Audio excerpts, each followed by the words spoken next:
উত্তর পশ্চিম কামদেবপুর আমাদের এই যে প্রবাসী এবং যুব সমাজের উদ্যোগে সমাজের সাধারণ মানুষদেরকে সহায়তা করার জন্য, বন্যার্থ মানুষদেরকে সহায়তা করার জন্য আমাদের সমাজের ছোট ভাইয়েরা সকলে মিলে আল্লাহ সন্তুষ্টির জন্য নিঃস্বার্থভাবে কাজ করে যাচ্ছে।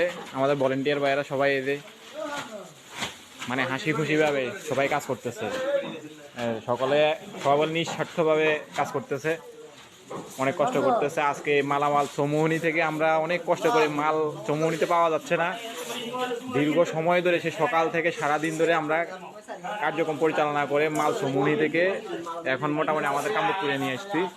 এখানে সকলে কাজ করতেছে যার যার স্বার্থ সমর্থ অনুযায়ী পরিশ্রম করে, এই যে এক একজন এক এক ধরনের কাজ করতেছে। আমাদের এদিকে চলমান কাজ, প্রথম ধাপের কাজ আমরা অলরেডি শুরু করে দিয়েছি, দ্বিতীয় ধাপ আমরা আবার ইনশাআল্লাহ আগামীতে আপনাদেরকে জানাবো।